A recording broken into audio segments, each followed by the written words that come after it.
Ezequiel llevaba meses sintiéndose fuera de lugar. Siempre había lidiado con esa sensación de que la vida era un juego cuyas reglas nunca le habían sido explicadas.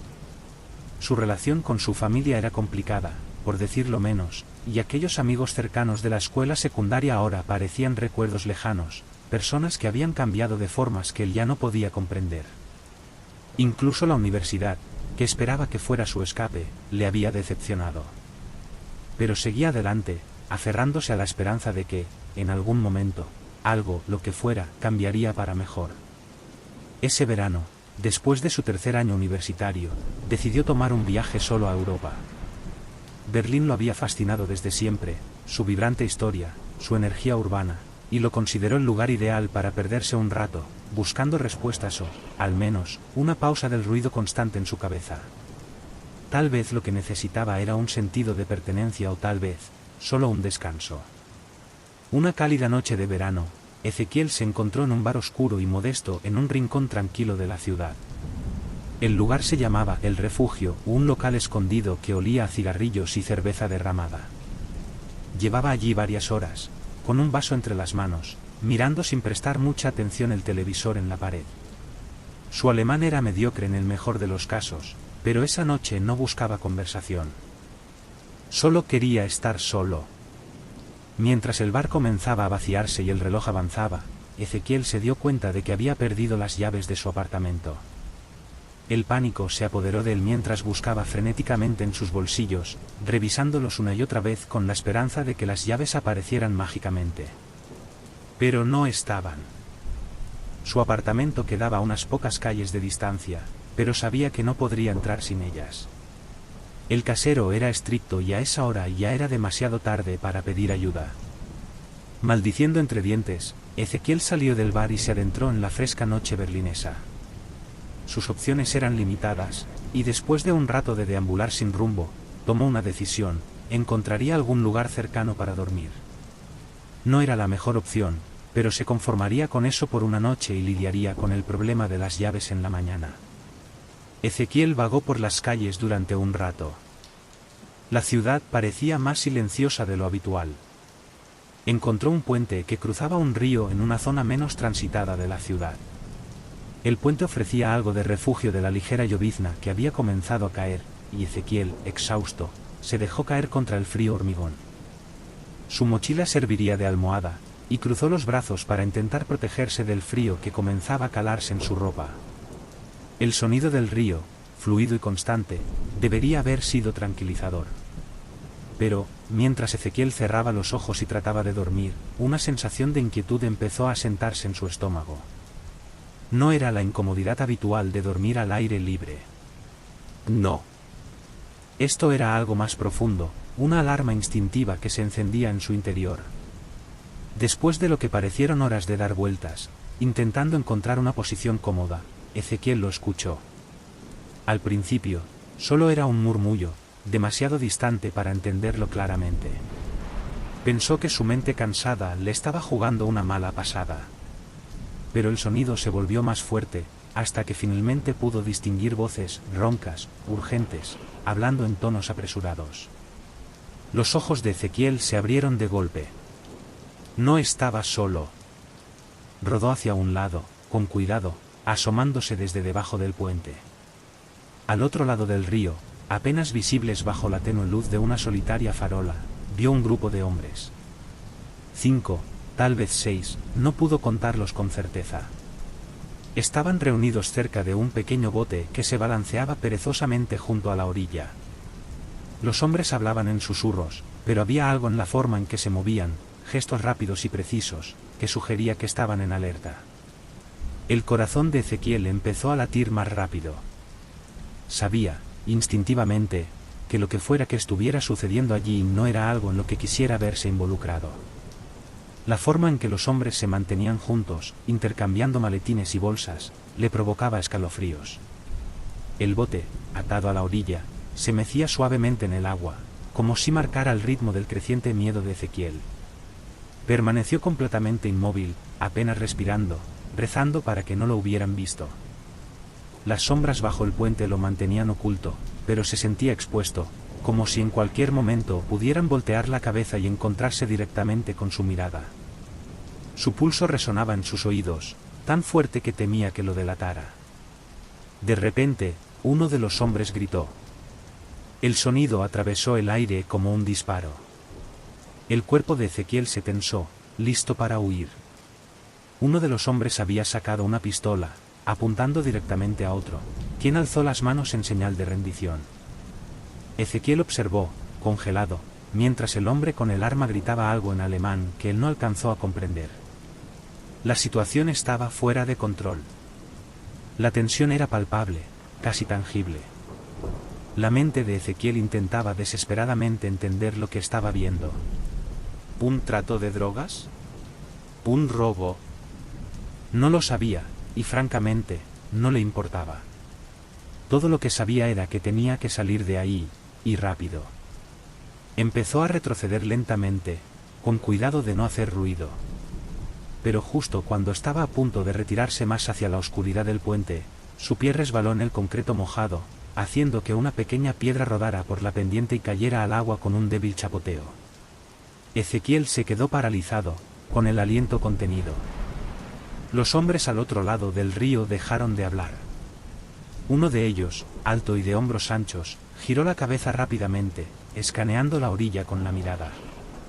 Ezequiel se agachó, presionándose contra el frío suelo, su corazón golpeando con fuerza en su pecho.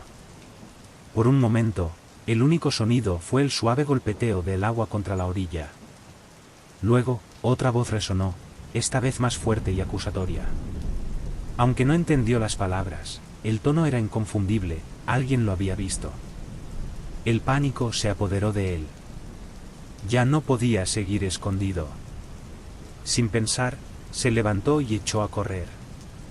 El aire nocturno golpeó su rostro mientras huía de debajo del puente, sus pasos resonando en el pavimento.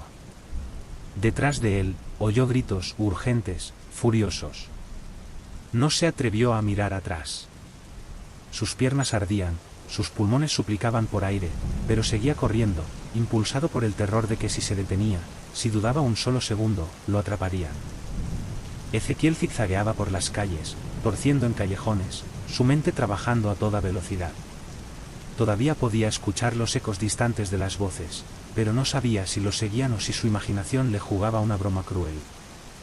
Giró otra esquina y casi tropezó consigo mismo, logrando recuperar el equilibrio justo a tiempo. Finalmente, después de lo que pareció una eternidad, llegó a una avenida principal. La calle estaba desierta, salvo por algún coche ocasional que pasaba a toda velocidad, ajeno al terror que había marcado la noche de Ezequiel. Se derrumbó contra una pared, jadeando, sus piernas temblorosas por el esfuerzo. Su mente seguía girando, intentando procesar lo que acababa de ocurrir, pero todo era confuso. Necesitaba ayuda. Con las manos temblorosas, sacó su teléfono y marcó el único número que podía pensar, la policía local. Su voz era débil y entrecortada mientras intentaba explicar lo que había pasado, pero las palabras salían a trompicones, fragmentadas por el miedo. Las siguientes horas pasaron como en un sueño. La policía llegó, lo interrogó, pero había poco que pudiera decirles. Cuando llegaron al puente, los hombres ya se habían ido hacía tiempo, llevándose el bote y las bolsas con ellos. No había pruebas, ni rastro de los hombres que había visto, solo una orilla vacía y el persistente eco del miedo en el aire. Ezequiel pasó el resto de esa noche, sin dormir, en una fría y estéril estación de policía, repitiendo los eventos una y otra vez, sus palabras sonando más surrealistas cada vez. Los agentes intercambiaban miradas, claramente escépticos. Lo que había presenciado, lo que había experimentado, parecía sacado de una pesadilla, pero el terror era demasiado real. A la mañana siguiente, el sol rompió el horizonte, bañando la ciudad con un suave resplandor. Ezequiel se sentó en la sala de espera de la estación de policía, con la mirada perdida en el suelo, su mente aún tambaleándose. Apenas había dormido, y su cuerpo estaba dolorido por la frenética huida, pero nada de eso comparaba con el temor que ahora sentía profundamente arraigado en su pecho. Lo habían visto. Y ellos sabían que él los había visto. Ezequiel no volvió a su apartamento ese día. De hecho, nunca regresó a Berlín. Su viaje fue abruptamente interrumpido, su deseo de aventura aplastado bajo el peso de lo que había presenciado. En menos de una semana, ya estaba de vuelta en su país, intentando recoger los pedazos de su vida. Pero el miedo lo siguió. Cada vez que cerraba los ojos, veía a los hombres junto al río, escuchaba sus gritos, sentía el terror de ser cazado. Pasaron los meses, y aunque los recuerdos se desvanecieron, el miedo nunca lo abandonó del todo. Ya no se sentía seguro, ni en las multitudes ni cuando estaba solo. Siempre tenía la sensación de que lo observaban, que lo seguían. Y a veces, en medio de la noche, cuando el mundo estaba en silencio, Ezequiel se quedaba despierto en la cama, mirando al techo, y juraba que podía escuchar, a lo lejos, el eco de aquellas voces furiosas, llamándolo. Porque ellos no lo habían olvidado. Y él tampoco. ¿Te están gustando las historias? Entonces suscríbete al canal. Después de todo, ¿quién puede asegurar que el próximo susto no sea el último?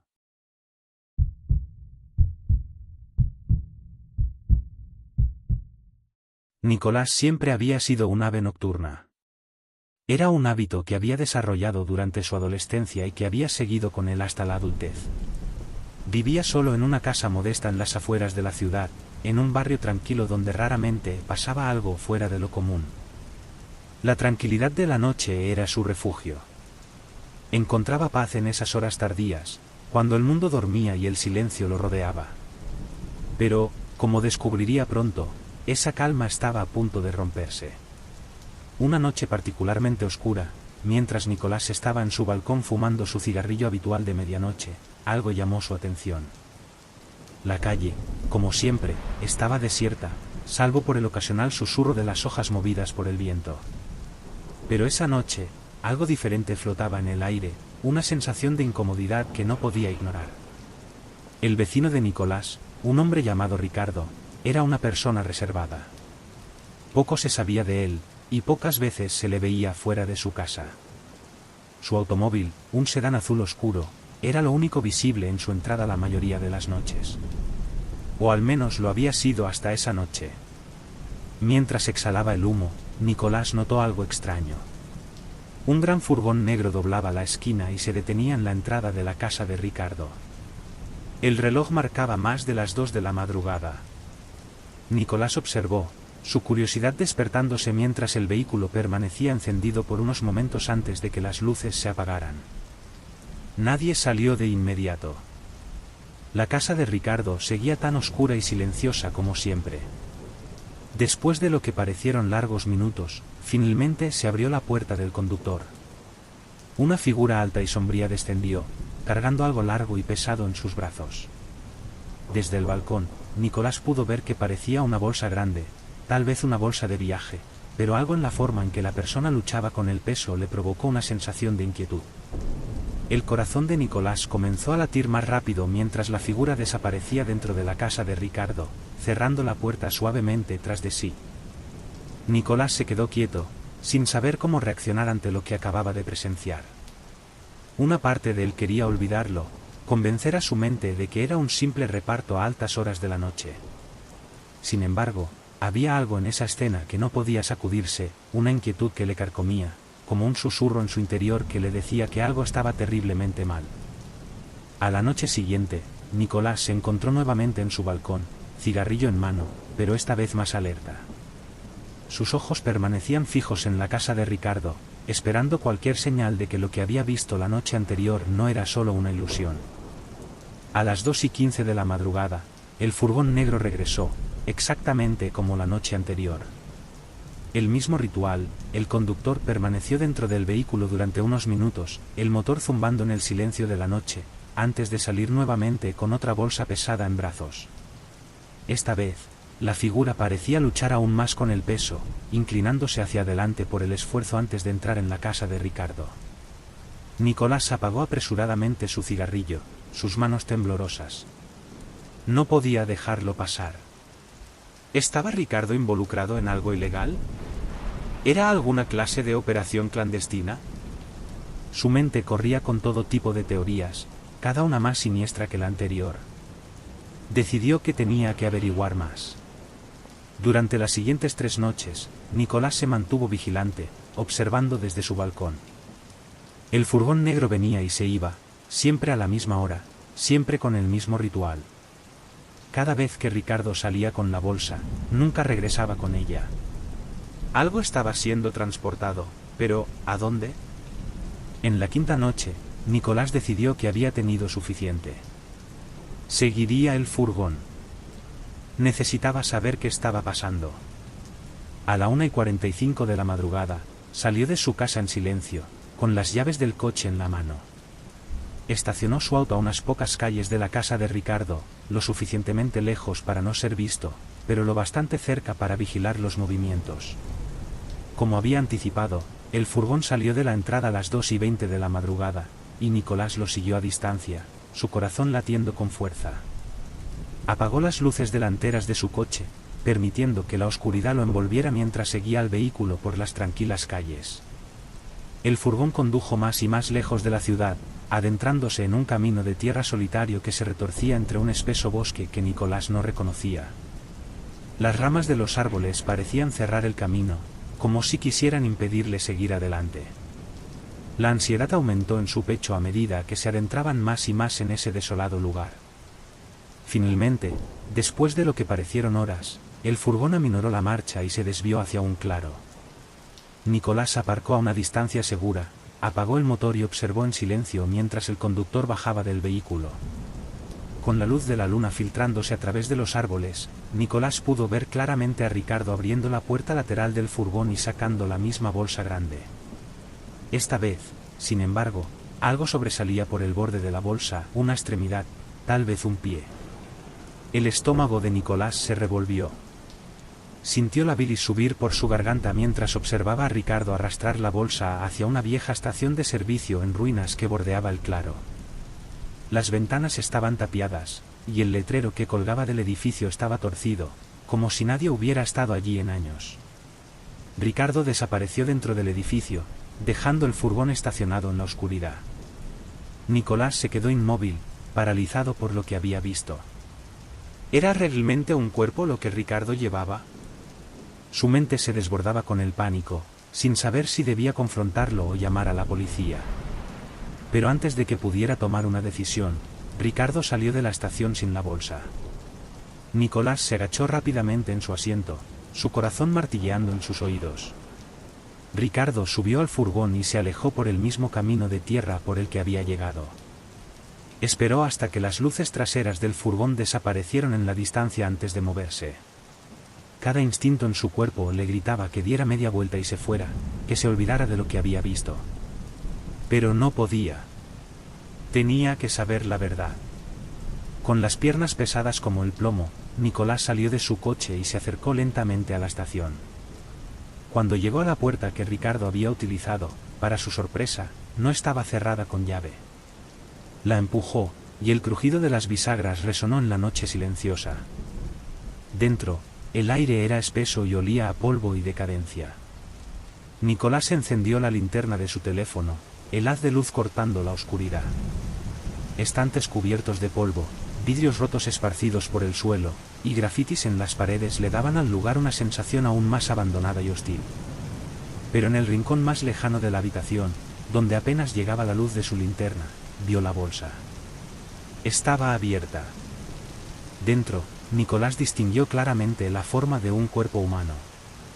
Retrocedió de golpe, el miedo apoderándose de su cuerpo.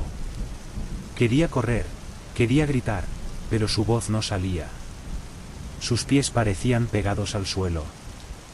La imagen del cuerpo, inerte y olvidado como basura, se grabó en su mente. Finalmente, sus manos temblorosas lograron marcar el número de la policía. La voz de la operadora sonaba lejana, irreal, mientras Nicolás intentaba explicar lo que había encontrado. Todo se sentía como una pesadilla de la que no podía despertar. En cuestión de minutos, las sirenas rompieron el silencio de la noche. Nicolás permaneció inmóvil mientras los policías lo rodeaban, luces y sombras danzando por el lugar mientras inspeccionaban la escena. Vio cómo 2 agentes se acercaban a la bolsa, y sus expresiones se endurecieron cuando confirmaron lo que él ya sabía. Era un cuerpo. Horas más tarde, Después de interminables preguntas y declaraciones, Nicolás se sentó en su sala de estar, reviviendo los eventos en su mente. Ricardo había sido arrestado, pero nadie podía explicar lo que Nicolás había presenciado. La policía registró la casa de Ricardo, pero no encontraron más cuerpos, ni ninguna otra evidencia de algún crimen, excepto por el cadáver en la estación de servicio. Los días pasaron, y el caso comenzó a desvanecerse de los titulares. Ricardo se negó a hablar con las autoridades, y sin más pruebas, la investigación se estancó.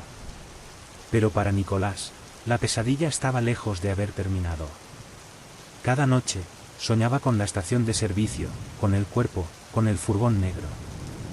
No podía escapar de la sensación de que había más en esta historia, de que el furgón no era el final.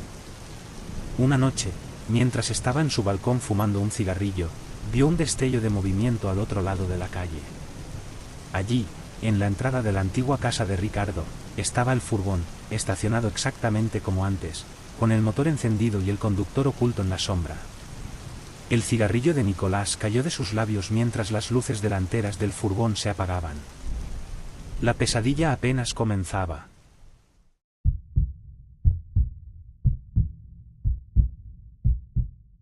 Desde el momento en que se mudaron a la casa, algo no le cuadraba a Javier. Tenía 10 años en ese entonces, lo suficientemente mayor como para sentir cuando algo no estaba bien, pero demasiado joven como para que sus preocupaciones fueran tomadas en serio. Sus padres habían comprado una antigua casa en las afueras de la ciudad, situada justo al borde de un espeso bosque.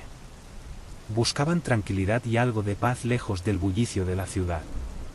Era una casa grande, de 3 pisos, con un amplio porche que crujía bajo los pies. Era el tipo de hogar que parecía guardar secretos del pasado, profundo e inexpresado. La habitación de Javier estaba en la esquina trasera del segundo piso, con 2 grandes ventanas que daban al bosque infinito.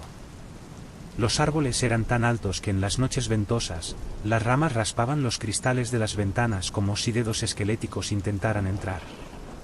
Sus padres, con el deseo de tranquilizarlo, siempre le decían que solo era el viento. Pero eso no evitaba que cada vez que el sonido llenaba su habitación, él se estremeciera. Las primeras semanas en la casa pasaron sin incidentes, al menos desde el punto de vista de los adultos. Sus padres estaban ocupados desempacando, acomodándose a sus nuevas rutinas y haciendo planes de renovación. Sin embargo, Javier no podía deshacerse de la sensación de que algo o alguien lo observaba, sobre todo por las noches. Al principio, no dijo nada, no queriendo parecer un niño asustado. Pero esa sensación de inquietud crecía cada vez más. Todo comenzó con su luz de noche. Desde que era pequeño, Javier había tenido miedo a la oscuridad. La luz de noche era su refugio, un suave resplandor rojo que mantenía las sombras alejadas mientras dormía. La encendía todas las noches, sin falta. Una noche, mientras se quedaba dormido con el sonido de los grillos de fondo, se despertó abruptamente en medio de la noche. Somnoliento, parpadeó y miró a su alrededor, tratando de descubrir qué lo había sacado de su sueño. Entonces notó la luz de noche. Había cambiado de color. En lugar del reconfortante brillo rojo, ahora era de un azul pálido, emitiendo una luz extraña por toda la habitación. Javier se sentó en la cama, confundido. No la había tocado, y estaba seguro de haberla dejado en rojo antes de dormir, como siempre. Su corazón latía más rápido, pero se obligó a volver a acostarse, convencido de que debía ser una falla técnica. Después de todo, sus padres siempre decían que la luz de noche tenía sus fallos. Quizá tenían razón. Pero volvió a suceder la semana siguiente. Esta vez, Javier se despertó para encontrar la luz completamente desenchufada, tirada en el suelo junto a su cama. Sintió un escalofrío recorrer su espalda. No la había tocado.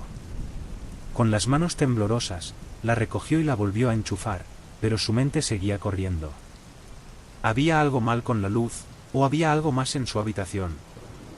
A la mañana siguiente, les contó a sus padres, pero ellos desestimaron sus preocupaciones. Probablemente está suelta, dijo su padre con desdén. No te preocupes, Javier, ya estás creciendo. No necesitas esa luz de noche. Su madre, un poco más comprensiva, le acarició la cabeza suavemente y dijo que seguramente era solo su imaginación. Javier quería creerles, pero la sensación de incomodidad en su estómago no desaparecía. Unas noches después, Javier volvió a despertarse en plena oscuridad. Su luz de noche había desaparecido. Buscó frenéticamente en el suelo, pero no pudo encontrarla por ningún lado. El miedo que había estado sintiendo durante semanas finalmente explotó en un pánico total. Tiró las cobijas a un lado y corrió directo a la habitación de sus padres, despertándolos con desesperación. «Alguien está quitando mi luz de noche», gritó, con la voz temblorosa por el miedo. «Se ha ido, no es solo una falla técnica». Su padre suspiró, aún adormilado por haber sido despertado, murmurando algo sobre el sonambulismo. «Javier, probablemente la moviste tú mismo. La buscaremos en la mañana». Pero Javier lo sabía mejor. Él no la había tocado. Algo lo había hecho. A la mañana siguiente, Javier buscó por cada rincón de su habitación, pero la luz de noche no apareció. Había desaparecido, como si nunca hubiera estado allí. Sus padres lo tomaron con indiferencia, pensando que se había perdido en el caos de la mudanza. Pero Javier sentía que había algo más. Lo sentía en lo más profundo. Las noches siguientes fueron aún peores. Empezó a despertarse a la misma hora, todas las noches, sin razón aparente. Siempre alrededor de las 3 de la madrugada. La habitación se volvía espeluznantemente silenciosa, el aire pesado y estático. Se quedaba acostado, mirando al techo, demasiado asustado para moverse, esperando que algo, lo que fuera, sucediera. El silencio era insoportable, y aún así, no podía deshacerse de la sensación de que no estaba solo. Esa sensación de ser observado se había vuelto más fuerte, más intensa, hasta el punto de sofocarlo. Después de una semana de noches sin dormir, Javier comenzó a escuchar ruidos leves.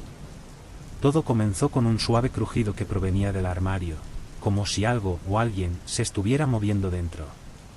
Su corazón latía desbocado mientras agudizaba el oído. Cada vez que reunía el valor para levantarse y revisar, el armario estaba vacío, su puerta siempre entreabierta con un crujido que le ponía los pelos de punta. Su padre incluso revisó en busca de animales, pero no encontraron nada. El armario siempre estaba vacío, pero los sonidos continuaban. La última gota llegó una noche en la que Javier se despertó con el sonido claro y nítido de la puerta del armario abriéndose por sí sola. Esta vez, no fue un leve crujido, fue un sonido deliberado, como si alguien estuviera empujando la puerta desde adentro. La sangre de Javier se congeló. Permaneció inmóvil en la cama, mirando fijamente al armario con terror. La oscuridad dentro del armario parecía moverse, como si estuviera viva. Y entonces lo vio. Una figura, apenas visible, de pie en las sombras del armario, mirándolo. Javier gritó, saltando de la cama y corriendo por el pasillo hasta la habitación de sus padres. Temblaba incontrolablemente, con lágrimas corriendo por su rostro mientras intentaba explicar lo que había sucedido. Su padre, frustrado pero preocupado, tomó una linterna y se dirigió de inmediato a la habitación de Javier, decidido a demostrar que no había nada. Pero cuando abrieron la puerta del armario, algo era diferente.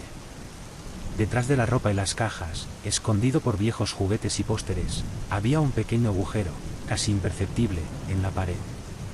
No era algo que se notara a simple vista, pero ahora que la luz estaba enfocada sobre él, era inconfundible, un agujero del tamaño de una persona, que se adentraba en la oscuridad detrás de la pared. La madre de Javier ahogó un grito, tapándose la boca con la mano. Su padre dio un paso adelante, inspeccionando el agujero con cautela. Era profundo, demasiado profundo para ser una simple grieta estructural.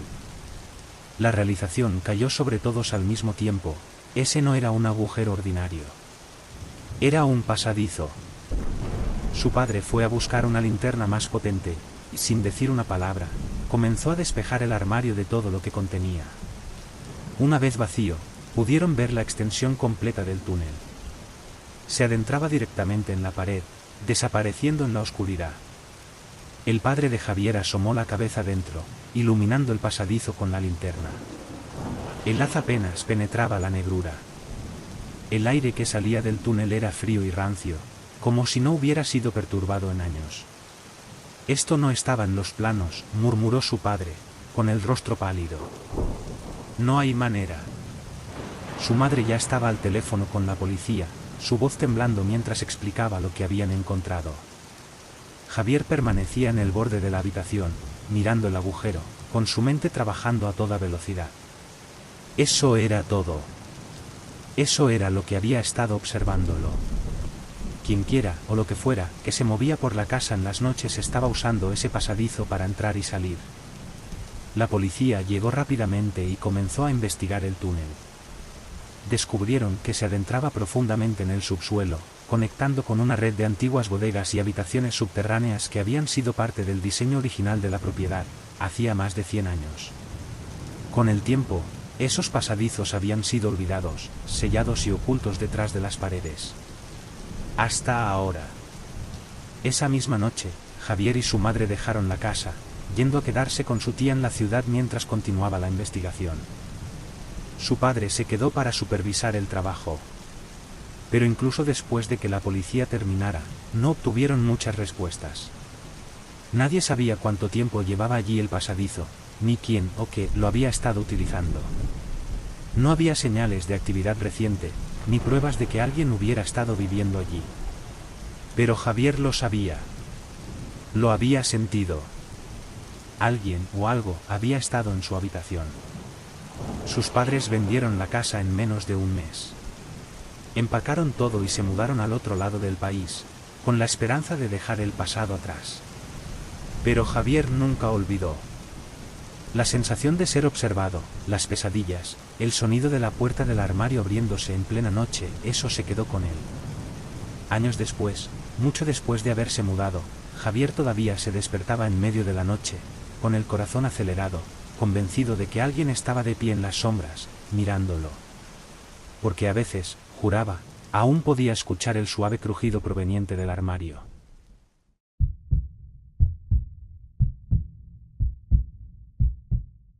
Mateo siempre había encontrado consuelo en la rutina. Había algo reconfortante en la previsibilidad de su vida, en la forma en que podía depender de ciertos hábitos para mantenerse anclado cuando el mundo a su alrededor parecía un caos. Su perro, Bruno, era una parte fundamental de esa rutina. Todos los días, 3 veces al día, Mateo paseaba a Bruno por la misma ruta, un recorrido que comenzaba en su entrada, pasaba por la tranquila calle sin salida detrás de su condominio y terminaba en el amplio estacionamiento que servía a todo el complejo. No era el paseo más pintoresco, pero era tranquilo, privado y familiar. El paseo nocturno era el favorito de Mateo. El aire fresco, la quietud de la noche, y como las luces de la calle proyectaban sombras largas y suaves sobre el pavimento, le proporcionaban una paz que el caos del día no podía ofrecerle. Por lo general, se ponía un auricular para escuchar música, dejando el otro oído libre para estar al tanto de su entorno. No es que hubiera mucho de lo que estar pendiente. En los años que llevaba viviendo en el complejo, nunca se había sentido inseguro durante sus paseos, sin importar cuán tarde saliera. Hasta esa noche.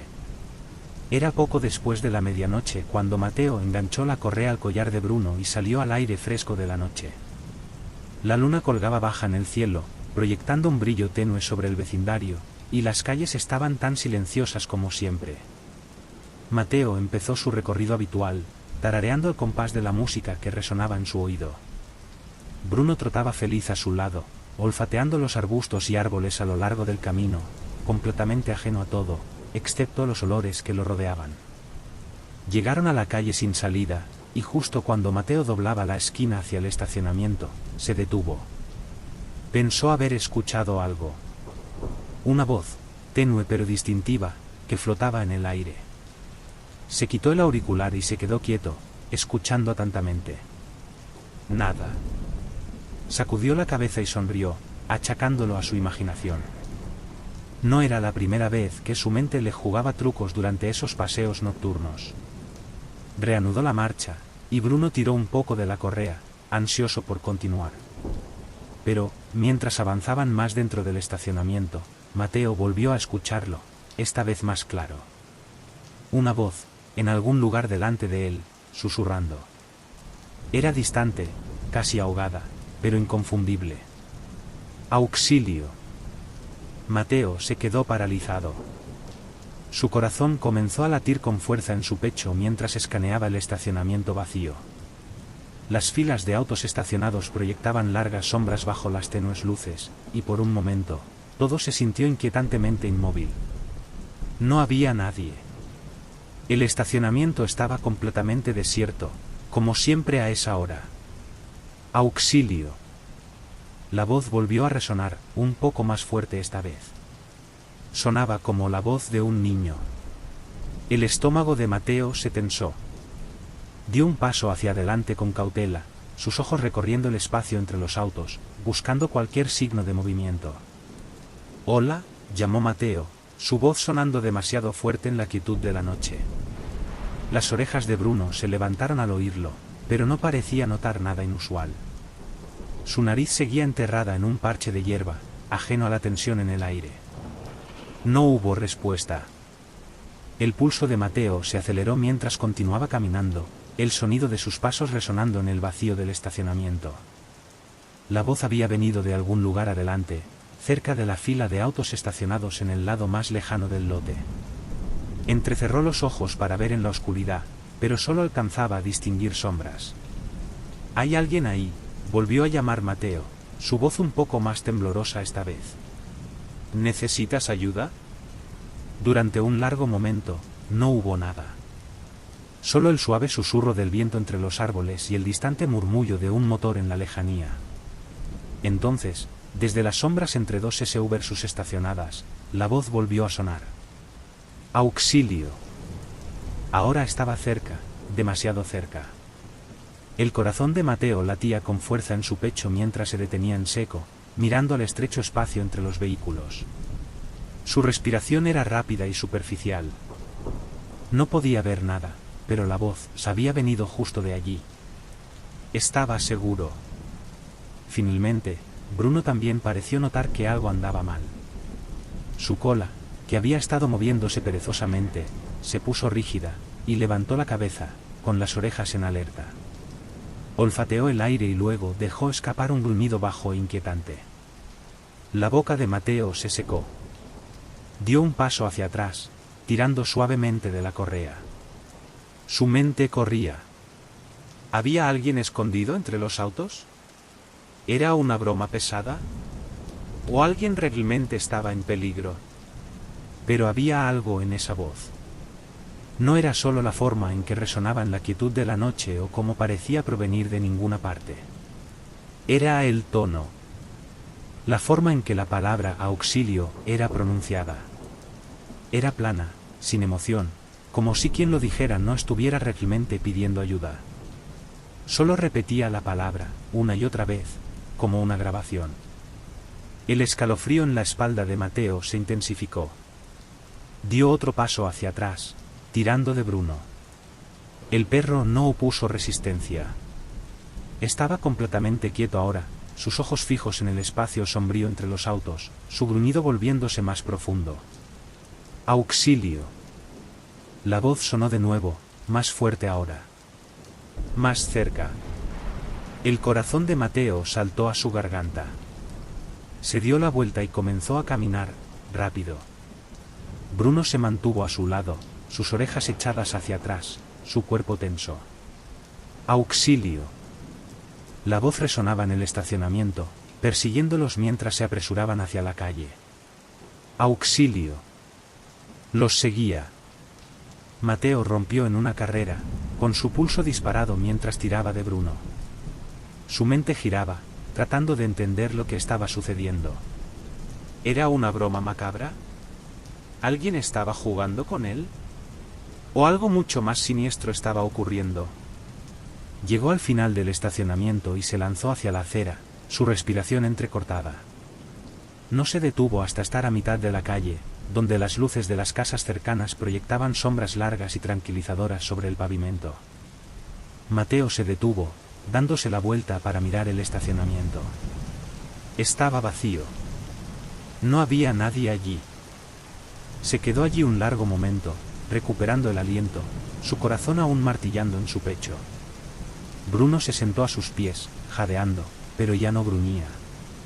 La noche volvía a estar tranquila, tal como lo había estado cuando salieron de casa. Mateo se secó el sudor de la frente y respiró hondo, tembloroso. No sabía qué acababa de escuchar, ni quería saberlo. Lo único que sabía era que algo estaba mal, profundamente mal, y no tenía intención de volver a descubrir qué era. Tiró de la correa de Bruno, animando al perro a seguir, y caminaron el resto del camino a casa en silencio. Cuando llegaron a la puerta principal, Mateo la cerró con llave tras ellos, revisó las ventanas y luego la revisó de nuevo. Pero incluso después de haber revisado todo, incluso después de haber subido a la cama y haber tirado las mantas hasta la barbilla, no podía deshacerse de la sensación de que algo o alguien seguía observándolo. Escuchando. A la mañana siguiente, Mateo se sentó en la mesa de la cocina, mirando por la ventana hacia la calle tranquila afuera. Bruno yacía acurrucado a sus pies, durmiendo pacíficamente, como si nada inusual hubiera pasado la noche anterior. Pero Mateo no podía dejar de pensar en la voz. La forma en que lo había llamado, una y otra vez, en ese susurro inquietante y monótono. Agarró su teléfono y abrió la aplicación del vecindario que usaba para mantenerse al tanto de las noticias locales. Tal vez alguien más había experimentado algo similar. Tal vez había informes de actividad extraña en la zona. Pero mientras desplazaba los mensajes, nada llamaba la atención. Era todo el típico parloteo, mascotas perdidas, ventas de garaje, actualizaciones de la vigilancia vecinal. Nadie había mencionado nada sobre voces en la noche. Frustrado, Mateo dejó el teléfono a un lado y se frotó las sienes. Tal vez lo había imaginado todo. Tal vez fue un truco del viento, o el eco de sus propios pasos en el estacionamiento vacío. Pero en el fondo, sabía que no era cierto. Esa tarde, llevó a Bruno a su paseo habitual. Era pleno día, y el estacionamiento, que la noche anterior se había sentido tan ominoso, ahora era solo un espacio regular, lleno de autos. Pero mientras pasaban, Mateo no pudo evitar mirar entre los vehículos, su corazón saltando cada vez que vislumbraba los espacios sombríos bajo ellos. No había nada. Ninguna voz, ningún susurro. Solo el tranquilo zumbido de la tarde. Pero mientras Mateo y Bruno volvían a casa, no pudo sacudirse la sensación de que algo todavía estaba ahí fuera, acechando justo más allá de su percepción. Y cuando cayó la noche, se encontró temiendo el momento en que tendría que salir de nuevo, temiendo el sonido de esa voz llamándolo desde la oscuridad. Esa noche, cuando llegó la hora del paseo nocturno de Bruno, Mateo dudó en la puerta, con la mano sobre la correa. Bruno lo miraba expectante, su cola moviéndose en anticipación. Mateo suspiró.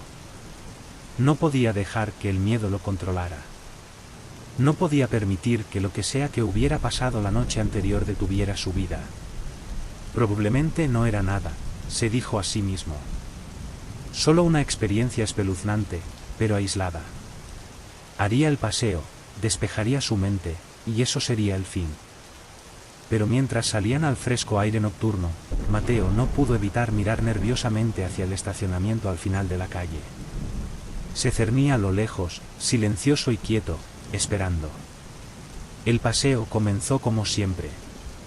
Siguieron la misma ruta de siempre, pasando por la calle sin salida y dirigiéndose hacia el estacionamiento. Esta vez, Mateo mantuvo ambos oídos libres, sin querer ser sorprendido de nuevo. Las farolas proyectaban largas sombras sobre el pavimento, y Bruno parecía relajado, olfateando el césped y moviendo la cola. Pero cuando entraron en el estacionamiento, el corazón de Mateo comenzó a acelerarse. Sus ojos se movían de un lado a otro, escaneando entre los autos, buscando cualquier signo de movimiento, cualquier indicio de una voz. El silencio lo envolvía, pesado y sofocante.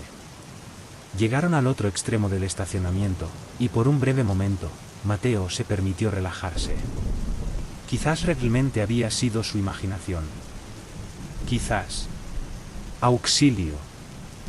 La voz cortó la noche como un cuchillo. La sangre de Mateo se heló. La voz estaba más cerca esta vez, mucho más cerca que antes. Podía sentir los pelos de la nuca erizándose mientras giraba sobre sus talones, buscando la fuente. Pero no había nada. Nadie. Bruno dejó escapar un bajo gruñido, sus orejas aplastándose contra su cabeza. ¡Auxilio! El aliento de Mateo se quedó atrapado en su garganta. No podía moverse. No podía pensar. La voz estaba justo allí, frente a él, pero no había nadie a la vista. Solo el estacionamiento vacío, las filas de autos, y la sofocante oscuridad. Su corazón latía desbocado mientras daba un paso atrás, tirando de Bruno. Y entonces, lentamente, por el rabillo del ojo, Mateo lo vio. Una sombra, moviéndose entre los autos, justo en el borde de su visión. Era alta, demasiado alta para ser un niño, y se movía con una gracia extraña, casi antinatural. El estómago de Mateo dio un vuelco mientras retrocedía tambaleándose, con las manos temblando incontrolablemente. La sombra se detuvo. Y luego, en un susurro apenas audible, habló de nuevo. ¡Auxilio! Mateo no esperó más. Giró y echó a correr, tirando de Bruno con él, su corazón latiendo a toda velocidad mientras corría por la calle. La voz resonaba detrás de él, haciéndose cada vez más débil, hasta que fue engullida por la noche. Cuando finalmente llegó a su puerta, Mateo se desplomó contra ella, jadeando por aire. Trastabilló con las llaves, sus manos temblorosas, y cerró la puerta tras él lo más rápido que pudo. Durante las siguientes noches, Mateo evitó por completo el estacionamiento, llevando a Bruno a paseos más cortos, más cerca de casa. Pero no importaba cuánto lo intentara, no podía olvidar la voz. Lo perseguía en sus sueños, resonaba en su mente incluso durante el día. Y cada vez que cerraba los ojos, veía esa sombra, parada entre los autos, esperando. Porque fuera lo que sea que lo llamó esa noche, no había terminado. No aún.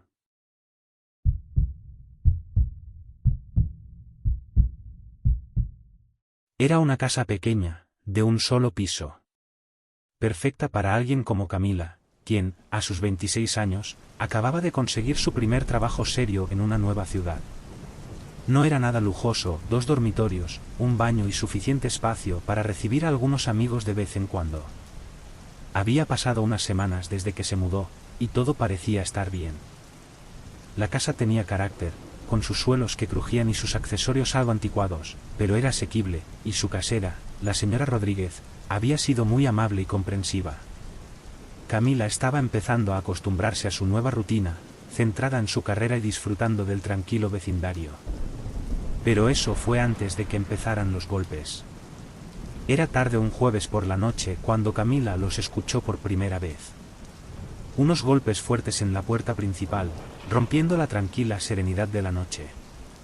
Estaba en la cocina, calentando las sobras de la cena después de un largo día de trabajo, cuando el sonido la detuvo en seco. ¿Quién es?, preguntó, su voz teñida de sorpresa. No esperaba a nadie, y ya eran más de las 10 de la noche, demasiado tarde para una visita casual. No hubo respuesta. Camila dejó su tenedor sobre la mesa y caminó lentamente hacia la puerta principal, con el corazón acelerándose a cada paso. No había mirilla en la puerta, y las ventanas no ofrecían una vista clara del porche. Se quedó allí, frente a la puerta, debatiéndose entre si abrirla o no. «Hola», volvió a preguntar, esta vez más fuerte. Aún nada. Sintió como su estómago se contraía. Puso el oído contra la puerta, intentando captar cualquier sonido al otro lado. Solo escuchó silencio. Tras una larga pausa, retrocedió un paso, intentando sacudirse la sensación de inquietud que se había apoderado de ella. Tal vez solo eran unos niños jugando o alguien que se había equivocado de casa. Trató de restarle importancia y regresó a la cocina, intentando concentrarse en su cena. A la mañana siguiente, mientras salía para ir al trabajo, los golpes aún rondaban su mente. Pero la vida continuaba, y Camila logró dejar el extraño incidente en el olvido. Al menos, hasta la noche siguiente. Esta vez, fue más temprano, alrededor de las 8 de la noche. Camila estaba sentada en el sofá, cambiando de canal en la televisión, cuando volvió a escucharlos. Golpes fuertes y deliberados. Se congeló, mirando la puerta. La misma sensación de nerviosismo de la noche anterior recorrió su espalda. Se levantó, moviéndose con cautela hacia la puerta, con el pulso acelerándose a cada paso. Esta vez no dijo nada. Se quedó esperando, escuchando cualquier señal de movimiento al otro lado. Nada. Consideró abrir la puerta de golpe, sorprendiendo a quienquiera que fuera el responsable. Pero algo en su instinto le decía que no lo hiciera. Después de un largo y tenso momento, retrocedió y apagó todas las luces de la sala de estar, con el corazón aún palpitando rápidamente. El resto de la noche, Camila no pudo sacudirse la sensación de que alguien la estaba observando. Revisó las ventanas varias veces, mirando hacia la oscuridad exterior, pero no vio nada. Finalmente, el cansancio ganó, y se fue a la cama, aunque su sueño fue inquieto y lleno de pesadillas. A la mañana siguiente, Camila encontró una nota pegada al vidrio de la puerta. Su corazón dio un vuelco mientras salía para leerla. Garabateado en una escritura desordenada, casi frenética, estaba escrito: «Hola, hermosa». Una oleada de náuseas la invadió mientras arrugaba la nota en su mano y la tiraba al basurero. Tenía que ser algún tipo de broma, ¿verdad? Pero había algo en esa nota, su tono directo, su familiaridad inquietante, que la perturbaba profundamente. No podía dejar de sentir que quien la había dejado la estaba vigilando, que sabía más de ella de lo que un extraño debería. Camila sacó su teléfono y les envió un mensaje a sus padres. No quería preocuparlos demasiado, pero necesitaba contárselo a alguien. Les explicó sobre la nota, los golpes, y esa sensación cada vez más intensa de que algo estaba mal. Su madre respondió rápidamente, diciéndole que tuviera cuidado y que hablara con la policía si volvía a suceder. Su padre, siempre pragmático, le sugirió cambiar las cerraduras o instalar un sistema de seguridad. Pero no había ninguna amenaza directa. Aún podía ser un bromista espeluznante, razonó Camila. Llamar a la policía por una nota le parecía una exageración. Así que decidió dejarlo pasar, con la esperanza de que no volviera a suceder. Esa noche, apenas durmió. Se quedó despierta en la cama, escuchando cualquier sonido, cualquier movimiento afuera de sus ventanas. Cuando finalmente se quedó dormida, sus sueños estaban llenos del sonido de golpes, fuertes, insistentes, resonando por toda la casa. A la mañana siguiente, había otra nota. Esta era peor. Era más breve, más directa: «Me gusta verte». La sangre de Camila se heló mientras leía la nota. Quienquiera que estuviera haciendo esto no solo estaba jugando. La estaban observando, lo suficientemente de cerca como para dejar estas notas sin ser visto, sin hacer ruido. Esta vez, le tomó una foto a la nota y se la envió a la señora Rodríguez, su casera. Tal vez ella tenía alguna respuesta. Tal vez esto había sucedido antes. La señora Rodríguez respondió rápidamente, su tono era de disculpa pero también de preocupación. Aseguró no tener idea de quién podría estar haciendo esto y le dijo a Camila que nunca había tenido problemas con inquilinos anteriores. Pero el miedo en el estómago de Camila no se desvanecía. Después de otra noche sin dormir, Camila decidió tomar cartas en el asunto. Dejó una nota propia pegada en la puerta, esperando asustar a quienquiera que la estuviera atormentando. Decía: «Si buscas a la señora Rodríguez, ella no vive aquí. Esta casa está alquilada. Si sigues viniendo, llamaré a la policía». Esa noche, la casa estuvo inquietantemente silenciosa. No hubo golpes, ni notas. Camila se permitió creer que tal vez su mensaje había funcionado. Tal vez la persona la dejaría en paz. Pero a la mañana siguiente, su nota había desaparecido, y en su lugar había una nueva. «No busco a la señora Rodríguez. Te busco a ti, Camila». Se quedó mirando su nombre garabateado en el papel, sintiendo como su estómago se retorcía en nudos. Sabían su nombre. Sabían quién era. Esto no era aleatorio. No era solo una broma. Era personal. Las manos de Camila temblaban mientras enviaba una foto de la nota a sus padres. Se sentía enferma, con el corazón latiendo fuerte en su pecho mientras le enviaba un mensaje a su padre, no sé qué hacer. En menos de una hora, su padre estaba en camino, conduciendo las 3 horas hasta su ciudad. No dijo mucho por teléfono, pero Camila podía oír la urgencia en su voz. Él era un oficial de policía retirado, y aunque sus días de responder a emergencias habían quedado atrás, todavía sabía cómo manejar una situación como esta. O al menos, Camila esperaba que así fuera. Cuando su padre llegó, Camila era un manojo de nervios. Había pasado todo el día encerrada en la casa, revisando y volviendo a revisar las cerraduras de cada puerta y ventana, sobresaltándose ante cualquier sonido. Cuando su padre se detuvo en el camino de entrada, corrió a saludarlo, sintiendo una oleada de alivio al verlo. «Voy a llamar a la policía», dijo su padre con firmeza tan pronto como salió del auto. «Esto ha ido demasiado lejos». Camila no discutió. Sentía que estaba perdiendo el control, que su vida se deslizaba entre sus dedos con cada día que pasaba. No podía dormir. No podía pensar con claridad. Todo lo que quería era sentirse segura de nuevo. La policía llegó esa misma noche. Camila explicó todo, los golpes, las notas, la creciente sensación de ser observada. Uno de los oficiales tomó su declaración mientras el otro revisaba el perímetro de la casa. No parecían excesivamente preocupados, pero tomaron la situación lo suficientemente en serio. Prometieron patrullar el vecindario durante las próximas noches, para estar atentos a cualquier cosa sospechosa. No era mucho, pero era algo.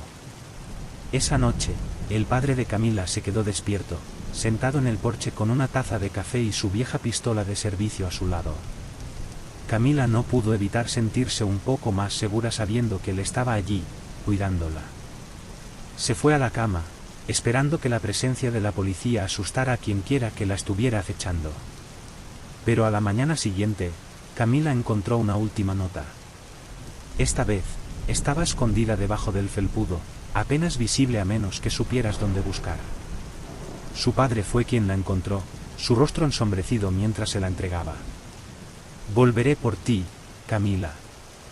Su sangre se congeló al leer las palabras. Estaban escritas con la misma letra desordenada y apresurada, pero había algo más desesperado en esta nota. La amenaza era real ahora, innegable. Eso fue todo. Camila no podía soportarlo más. Esa tarde empacó sus maletas, con su padre ayudándola a cargarlas en el auto. La señora Rodríguez, que había sido comprensiva pero en última instancia impotente, aceptó que rompiera el contrato de arrendamiento. Nadie discutió. Todos parecían entender que quedarse en esa casa ya no era una opción. Camila se mudó con sus padres durante unos meses, esperando que la distancia la ayudara a olvidar. Pero la sensación de ser observada persistió, incluso después de haberse ido. Cada vez que caminaba por la calle o se sentaba sola en una habitación, no podía deshacerse de la sensación de que alguien, en algún lugar, todavía la estaba vigilando. Pasaron meses, y finalmente encontró un nuevo lugar para vivir, lejos de esa pequeña ciudad y de esa casa maldita. La vida continuó, y poco a poco, el miedo comenzó a desvanecerse. Dejó de mirar por encima del hombro cada vez que salía de casa. Volvió a dormir toda la noche. Pero incluso años después, cada vez que pasaba frente a una ventana o abría la puerta principal, se encontraba mirando a su alrededor, solo para asegurarse. Porque, en algún lugar, el observador aún estaba esperando.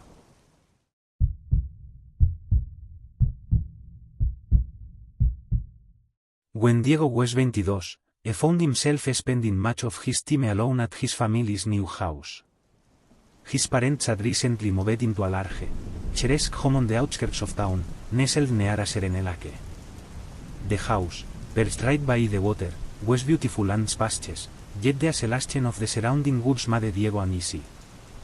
The nearest neighbors were spaced out over large plots of land, and the silence that came with the area felt less peaceful and more unnerving, especially at night. With his parents often away on business trips, Diego was left to care for the property alone. The house, while inviting during the day, took on an eerie atmosphere at night. The large lake, calm and sparkling under the sun, transformed into a dark, almost menacing presence as soon as dusk fell. Across the water was a small park, usually empty by evening. The wide, open space around the house should have felt freeing, but instead, it gave Diego a strange sense of exposure, like he was being watched from the shadows. Late one summer evening, Diego found himself in his usual spot, the sunroom at the back of the house, which offered a full view of the lake and surrounding woods. It was his favorite room, with floor-to-ceiling windows that let in the evening breeze. The cooler from the lake drifted in as he watched TV, the chirping of crickets and the occasional rustle of leaves providing the soundtrack to his salad. It was during one of these quiet nights that the first strange occurrence happened. Diego was deeply engrossed in a movie when he heard something, faint, but persistent, coming from outside. He muted the television, straining to listen. At first, it was just a splash. He figured it was an animal or maybe some ducks near the water, but the sound grew heavier, more deliberate. Something or someone was swimming in the lake.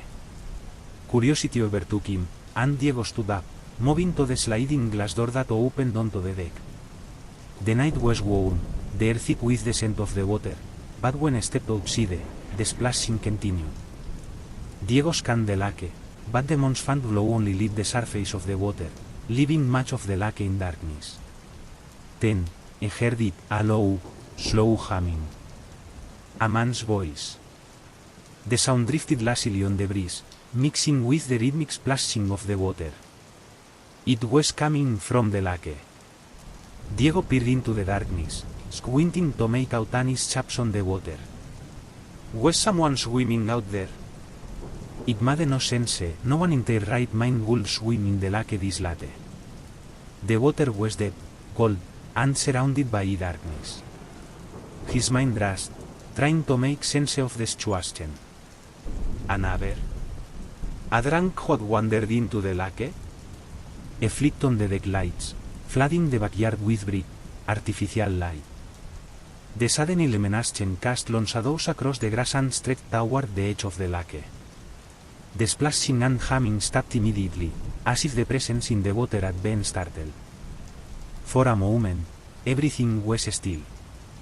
Then, Diego saw movement, a dark shape, barely visible, slip beneath the water and disappeared into the depths of the lake. A chill ran down his spine.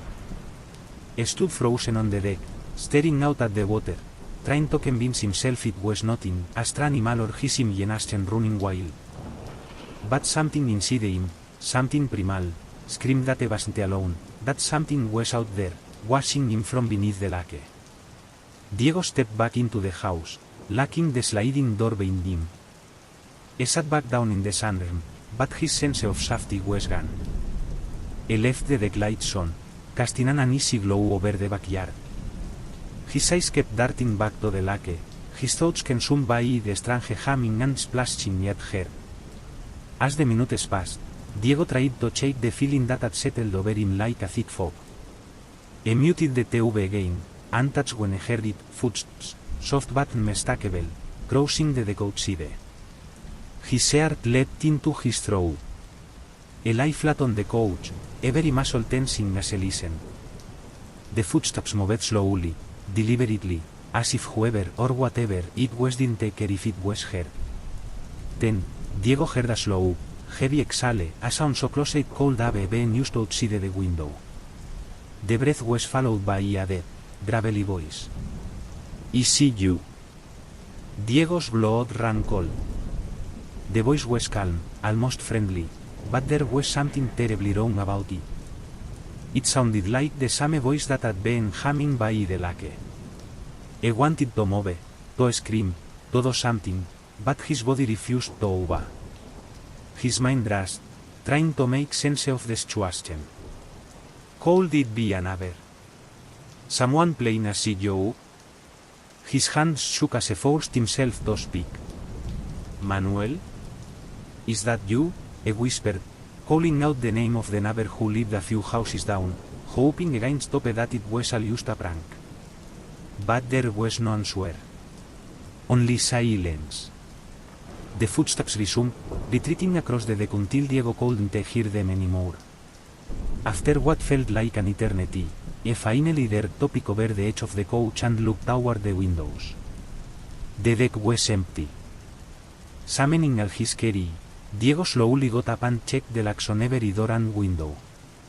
All were secure. But as he looked back at the deck, he noticed something that made his stomach twist in fear: wet, barefoot footprints, leading from the edge of the lake, across the deck, and around the side of the house. Panic seared through him. He grabbed his phone and texted his brother, quickly explaining what had just happened. No response.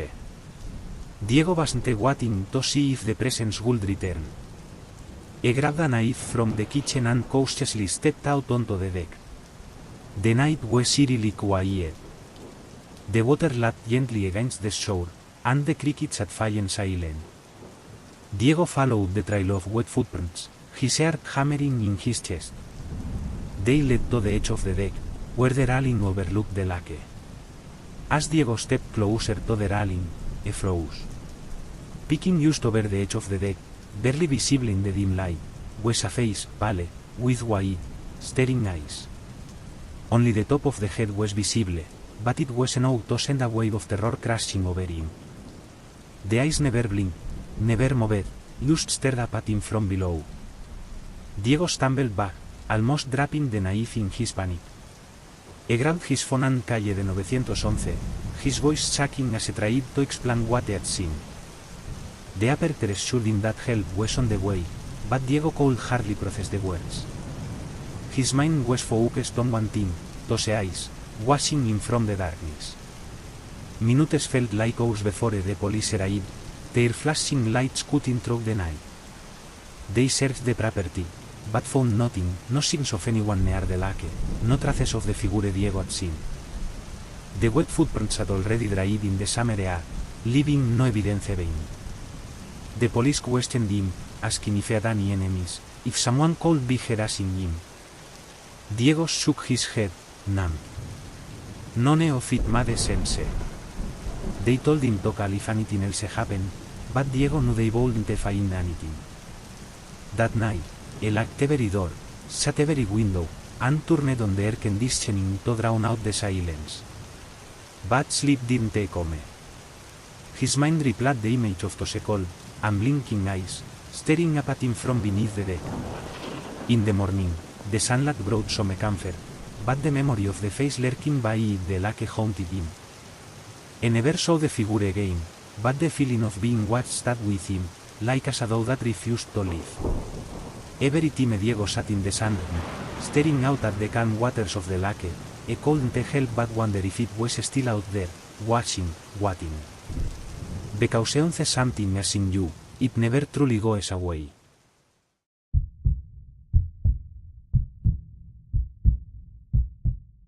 The house was old, and with old houses come strange noises. At least that's what Nora's parents always told her. Creaking floors, rattling pipes, and the occasional cold draft slipping through the cracks of the windows were all part of the charm. But to 7-year-old Nora, the house didn't feel charming at all.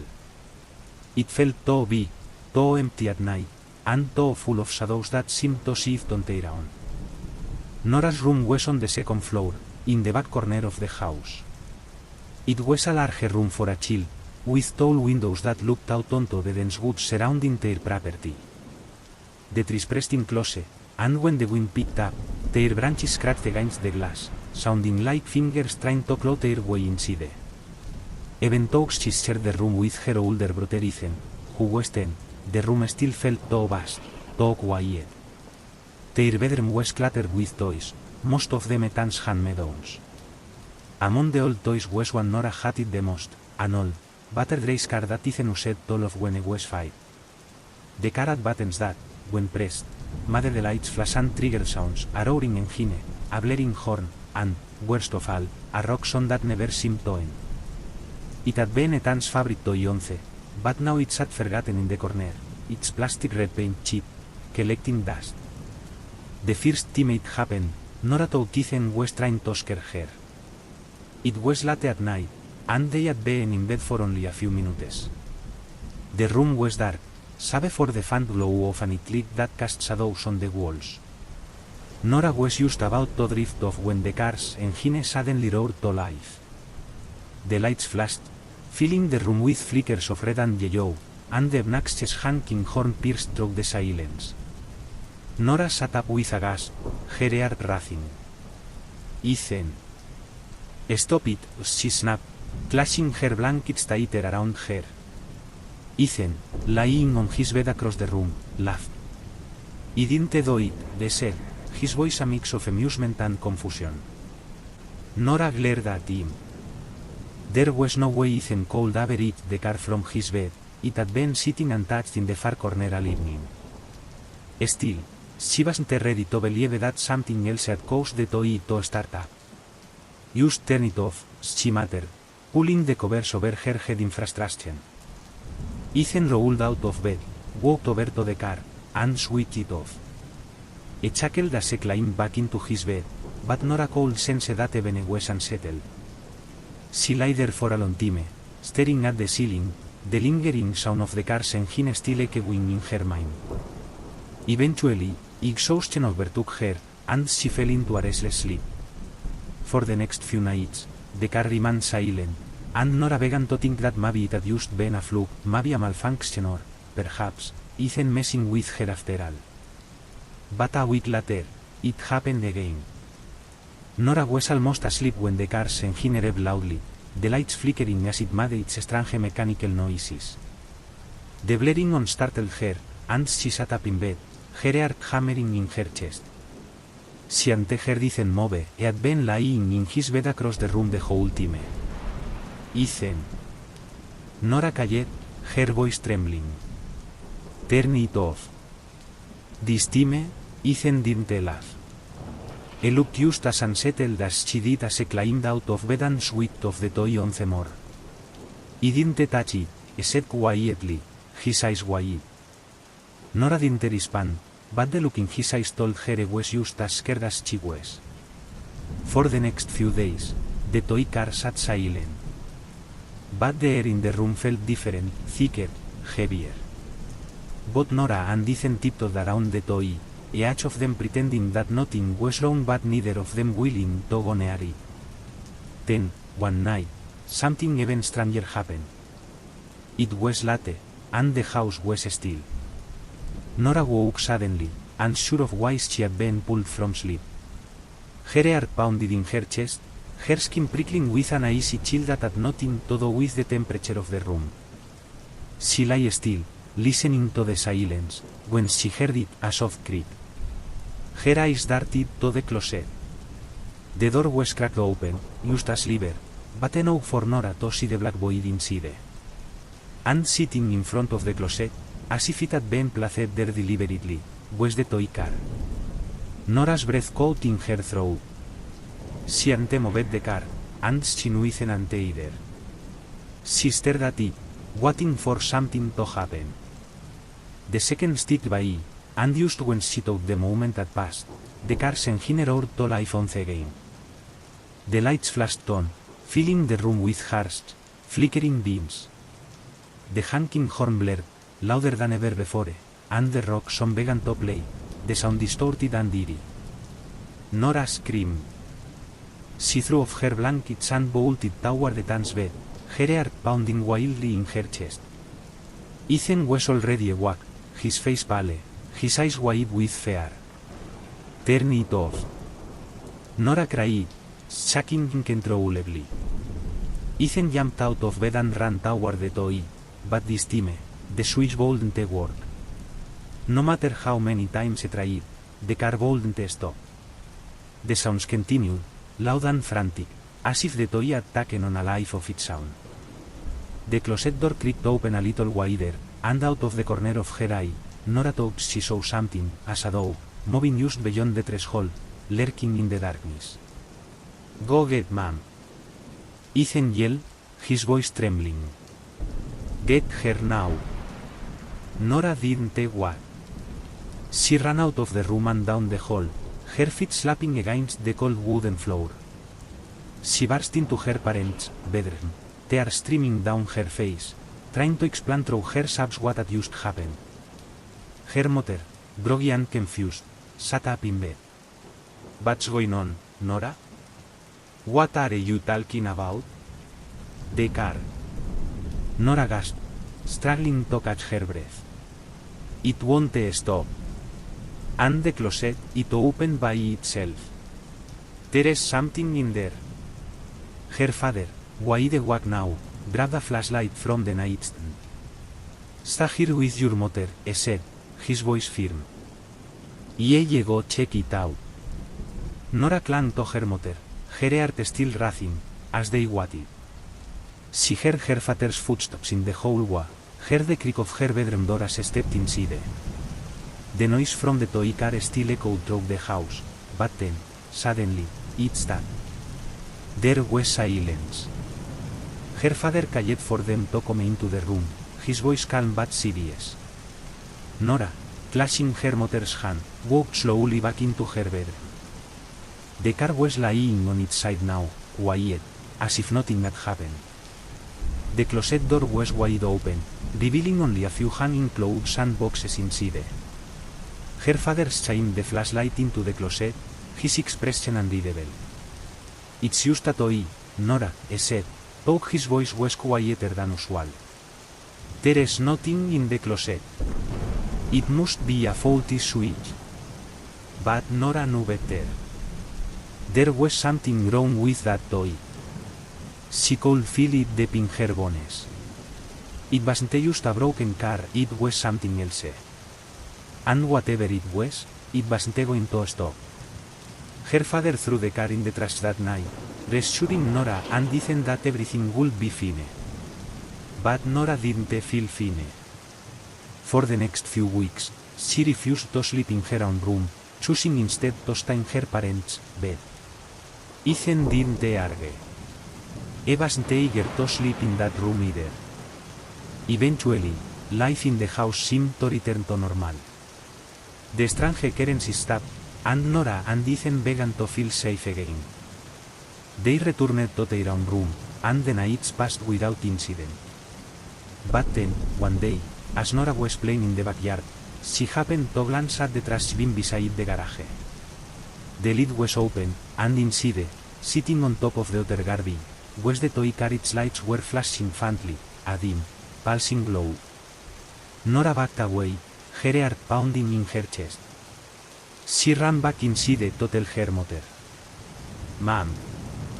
The car, it's still going, she cried, panic. Her mother frowned, confused. What are you talking about, sweetie? It's just a toy. We threw it away. Nora dragged her mother outside to show her the car, but when they reached the trash bin, the car was silent, still, just an old, broken toy lying among the other garbage. It's just a toy, Nora, her mother said gently, placing a hand on her shoulder. It's not going to hurt you. But as they walked back toward the house, Nora couldn't shake the feeling that the car wasn't just a toy. It was watching her. Waiting. And deep down, she knew that it wasn't finished with her yet.